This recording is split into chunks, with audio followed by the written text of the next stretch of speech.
Olá, gente. Boa noite. Eu sou a Cris Brasil e você já me conhece.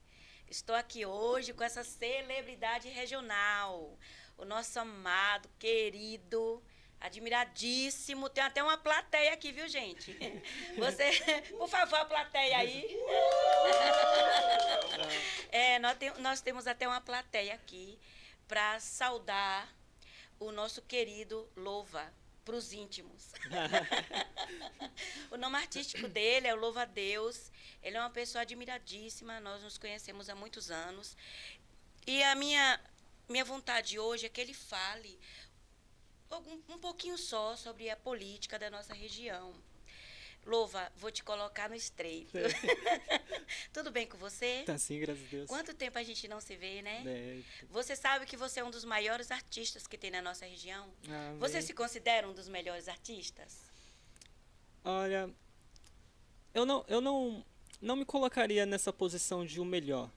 Porque quando eu chego com o meu discurso frente às pessoas, é igual eu falei durante o período que a gente teve aqui no podcast, eu sempre procuro dialogar com as pessoas. Então, eu acho que essa posição de me colocar,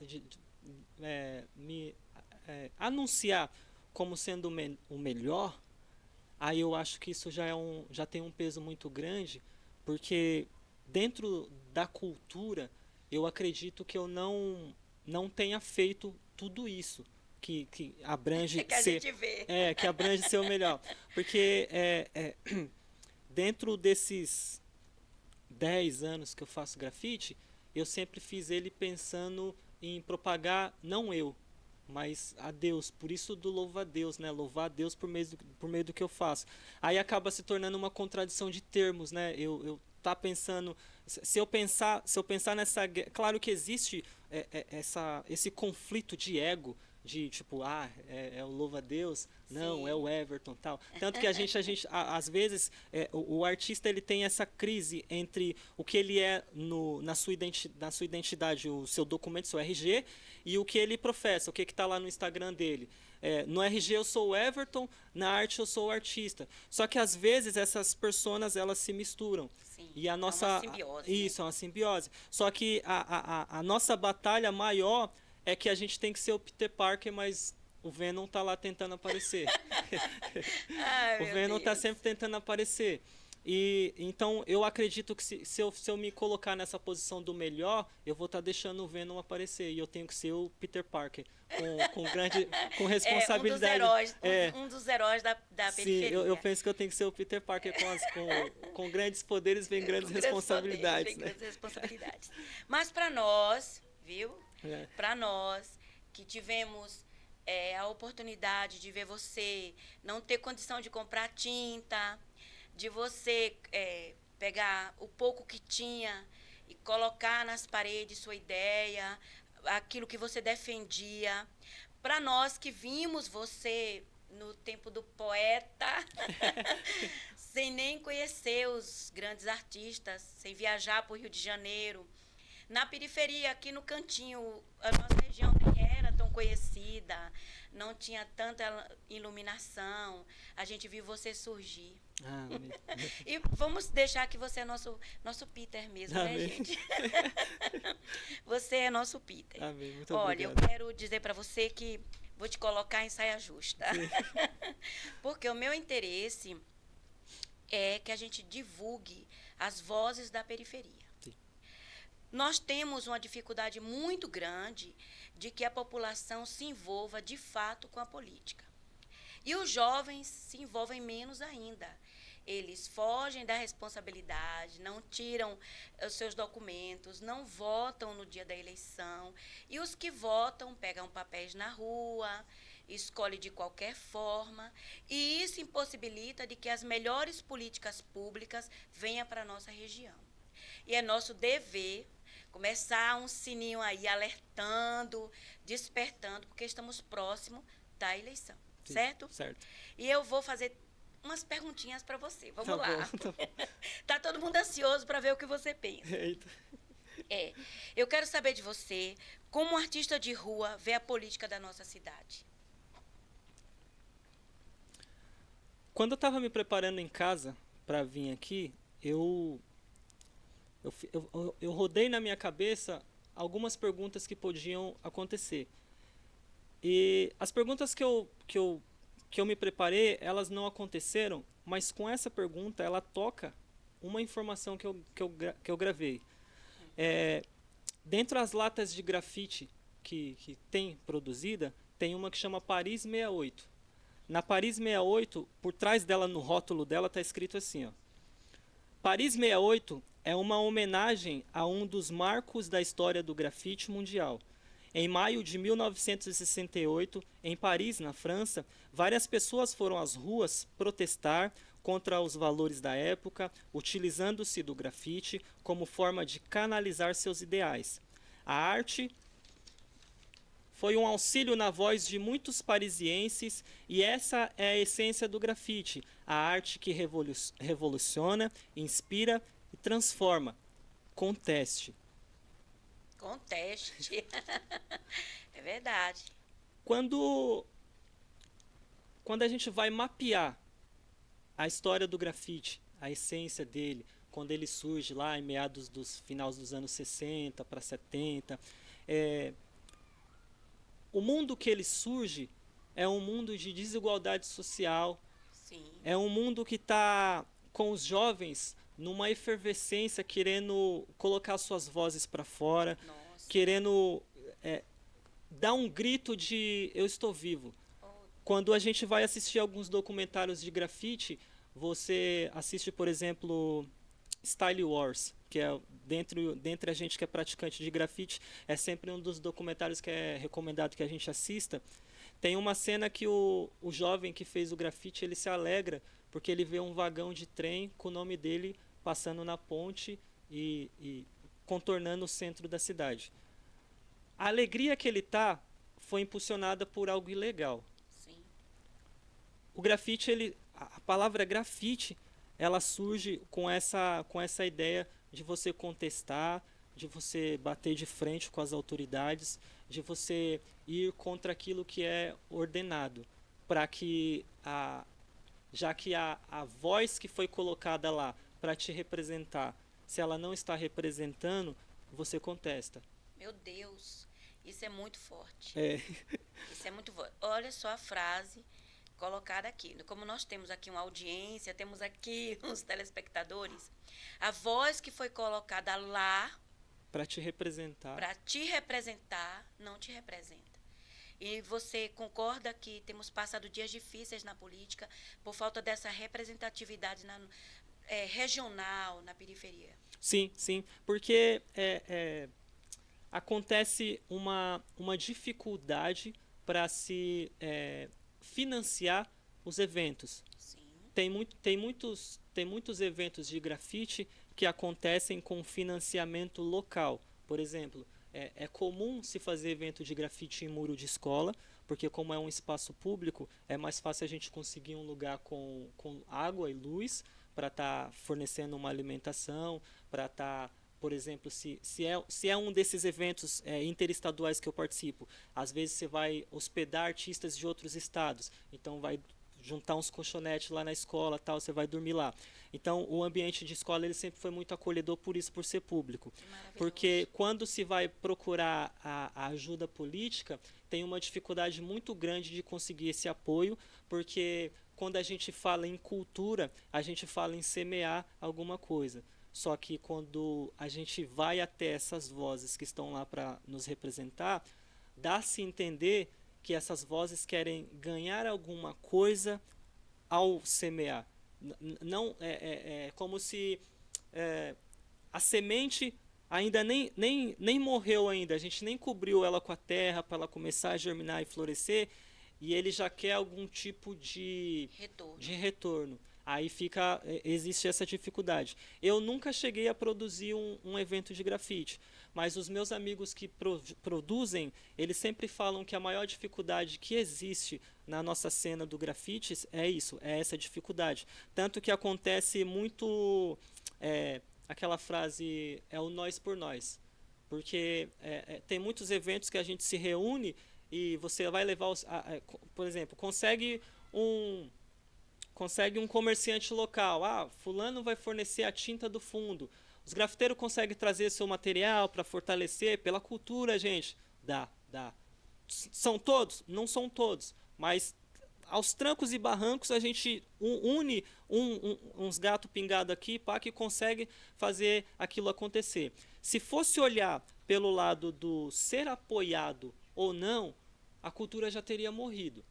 Ela está doente, ela está sofrendo, ela está no hospital padecendo de quem ajude, mas ainda tem uns remanescentes que estão lutando pela vida, assim, estão lutando para se manter. E porque a cultura está no hospital, convalescendo da enfermidade do abandono, né, da ausência do poder público, e isso choca, porque muitas pessoas podem ter um resgate da sua área vulnerável, né, através da cultura. Sim. Né? Por isso que as vozes da periferia, nós precisamos aparecer. Sim. Porque se nós não gritarmos, se nós formos os doentes que não gritarmos, se nós não acender uma fogueira, fazer fumaça, usar o megafone, o microfone, se a gente não criar espaços para defender essa cultura enferma, a gente vai vê-la morrer. Sim. Na periferia. Sim. Né? Então, foi magnífica a sua resposta. Muito obrigado. A segunda pergunta, você acredita que a política pode fazer a diferença na comunidade? Pode, porque quando a ideia de política nasceu, ela foi para ter um bem comum de todos. Então, falar questionar o poder dela de ajudar é até triste fazer essa menção a ela, porque esse poder ela tem. Aí eu vi certa vez o Mano Brown em um podcast. Aqui eu só quero fazer um paralelo. A gente não pode misturar política e religião, mas o meu comentário tem a ver com religião, porque ele fala que Jesus é top, quem estraga é a torcida dele. Então, quando a gente olha para fazendo esse paralelo para a política é boa, mas a torcida, quem está lá fazendo o negócio está estragando, não está representando bem. Então, eu acredito que é até isso que acaba afastando as novas vozes de entrar lá. Porque quando a gente vê testemunhos de pessoas que estiveram lá no meio, diz que quando ela tentou pronunciar, tentou fazer cumprir com fidelidade o propósito pelo qual ela estava lá, a voz da maioria que está dentro de um conforto sufocou ela. Aí ou ela saiu, ou ela sucumbiu à corrupção, e agora ela está lá também como um dos corruptos. Aí eu acredito que é até isso que acaba afastando as pessoas desse convívio com a política, do tipo assim, se eu for para lá nada vai mudar mesmo, então é melhor eu continuar nessa posição que eu estou aqui.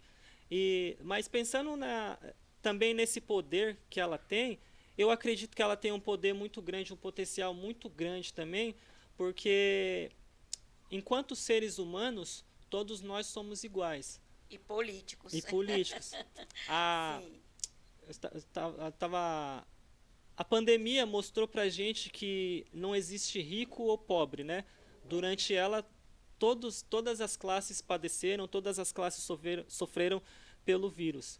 Eu acredito que é a mesma coisa em relação a quem está ou não na comunidade. Porque a diferença é o tipo de acesso que essa pessoa está tendo. Porque, por exemplo, igual eu falei, as minhas viagens para estados fora de São Paulo foram propiciados pelo meu contato com grafite.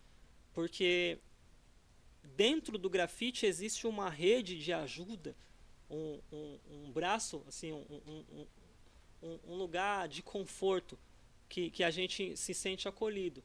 Eu me lembro que a primeira vez que eu fui para o Rio de Janeiro foi em 2017. Eu fui participar de um festival lá em São Gonçalo, e quando eu estava para sair daqui, o meu pai relutou muito em deixar eu ir, porque a gente não tinha dinheiro para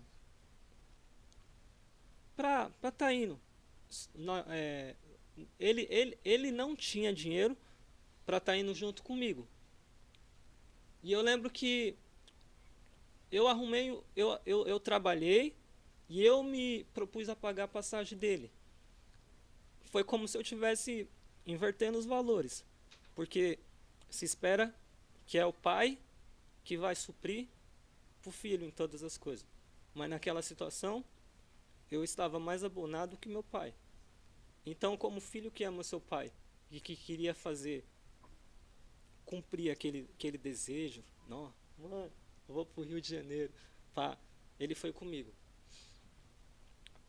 Quando a gente chegou lá, na Novo Rio, a gente foi pegar um táxi e o taxista falou assim, então o taxista olhou e falou pra gente, não, Alcântara, não, 50 conto eu levo vocês lá, não vou nem ligar o taxímetro, pá, tal.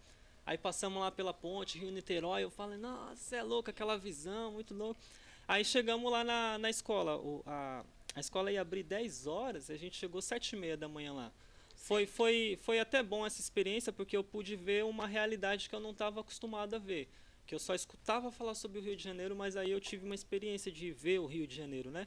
Que a gente estava parado na frente de uma padaria e eu até me assustei porque era 7h30 da manhã e o assunto das pessoas era o fulano que sumiu na terça e não voltou, tal, e nós falando, caramba, mano, tá tão cedo assim, o pessoal, não é mentira, claro que o Rio de Janeiro não é só isso, mas o que chega pra gente às vezes com frequência é isso, né? Essa realidade da violência.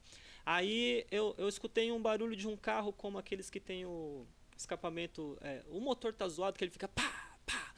Aí eu falei assim, caramba, mano, num domingo, 7h30 da manhã, os guerreiros mesmo é os catadores de ferro velho que tá na disposição para pegar. Mas aí quando dobrou a esquina era viatura. Era viatura. Esse estado de carro todo depredado era viatura. E ela toda marcada de bala, com as pontas dos fuzil para fora assim. E meu pai olhava para mim e ele falava assim, eu não sei porque você me arrastou para cá. Aí eu falei, eu também não sei, mas, tipo, igual eu falei pros meninos lá, às vezes o artista ele vive num mundo à parte. Mas é igual quando o pessoal fala que a gente não mora em Nárnia, a gente visita ela e deixa a porta aberta atrás para poder voltar para nossa realidade. Então, porque eu estava dentro de Nárnia naquele momento, aquela realidade não me assustou, porque no meu coração a felicidade maior de estar lá estava sendo mais gritante. É claro que se olhar para esse lado, essa inocência ela podia ser contra mim, num sentido de eu estar correndo até um risco mais pesado e eu não estar percebido daquilo. Tanto que o meu pai, ele relutava muito em me deixar ir nos eventos por causa disso, de eu estar sempre nessa inocência, de achar que o próximo ia ser bom igual eu sou bom, assim, com ele. Mas aí, chegamos na escola, aí eu acabei pulando um pedaço. Que assim, antes de nós sentarmos na escola, o taxista falou do valor da corrida, que não era os 50 contos que ele tinha falado pra gente. Como a gente é turista, tem uma cultura entre eles de dar o calote. E tinha dado 170 reais tinha dado a corrida. E era os 170 que eu tinha no bolso. A gente já tinha comprado as passagens de volta, então isso me deixou em paz, porque eu tinha 170, tal, pagamos, não criamos. Aí eu entendi, agora eu entendo por que o meu pai estava tanto pensando que eu estava no mundo da lua, porque a gente estava em outro estado, sem dinheiro para voltar. E na minha cabeça eu só tava assim, caramba, mano, quando o muro da escola abrir, qual que será o meu parede? Pá, eu tava e aí a gente entrou para a escola e eu encontrei com os amigos meus desse evento eu ganhei eles para a vida. Um deles é o Webs, que ele chegou na gente, eu contei a história, ele, não, mano, acontece isso mesmo, o Rio de Janeiro ele tem esse lado ruim, que o pessoal age de má fé, assim, ainda mais se é de fora, tal. Mas acontece. Mas, mano, eu vou dar um jeito aqui nisso. Fica em paz, mano, faz seu trampo aí, fica em paz. Aí eu, beleza, mano. Aí comecei a pintar, tal, trabalhei no meu trampo durante o dia todo. Aí, quando tava mais ou menos na hora do almoço, ele voltou. Ele falou, mano, eu não consegui muito não, mas eu dei uma volta aqui pelo evento, eu expliquei sua história pros mano. Aí, aí eu choro de novo, porque naquele momento eu vi... Aí eu também vou chorar. Eu tô chorando. Não, porque assim, às vezes a gente está dentro da igreja e a gente considera que o ímpio é quem está no mundo. E quando a palavra de Deus fala sobre o ímpio, ela fala sobre alguém sem caráter. E pessoas sem caráter estão dentro e fora da igreja. Então a gente não pode julgar só porque ela está fora da igreja. E naquele ambiente, provavelmente eu era um dos poucos cristãos que estava lá no meio. Só que isso não importava para eles, se eu era cristão, se eu era católico, o que eu era. Eu era um artista que tinha saído de São Paulo para contribuir para o evento, que era uma escola que inclusive estava até interditada por greve. O evento foi aproveitado para dar uma cara nova para a escola para quando as aulas retornassem. Aí ele voltou com um dinheiro que era suficiente para a gente pegar o translado, que era um ônibus que ia ser R$ 27. Se a gente não tivesse caído na inocência de pegar o táxi, era só R$ 27 que a gente ia gastar com o ônibus lá, o intermunicipal. Não tinha essa informação, Aí, quando eu voltei, eu falei, mano, o grafite é isso aí e eu posso chegar lá.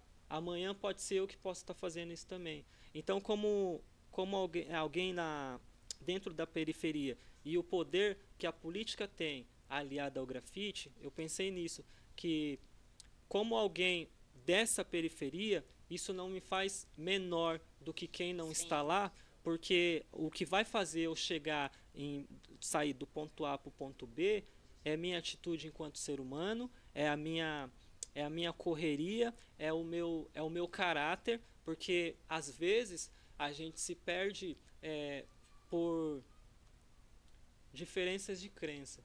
Às vezes a gente briga com os outros por causa de diferença de crença e esquece que do outro lado tem um ser humano igual a você. Aí a partir daí eu comecei a carregar uma frase que me ajuda no diálogo, que é: entendes o que vê olhando pelos olhos do outro. Então eu guardo essa frase sempre comigo, assim. Eu vou deixar aqui registrado, Luva, que a falta das vozes da periferia, a falta de que as pessoas venham defender a política pública para a periferia tem prejudicado a própria periferia. Sim. Quero te convidar para, nessa luta, você defender a nossa quebrada. A arte, a cultura, e se colocar também pela ótica dos outros, quem ama a dança, quem ama a música, para que nós juntos possamos desenvolver um grande trabalho nesse tempo político. Tá bom? Tenha uma boa noite para você. Muito obrigado. Um prazer imenso estarmos juntos. Amém. Tá? Beijo. E você, assista e compartilhe. Beijo no teu coração.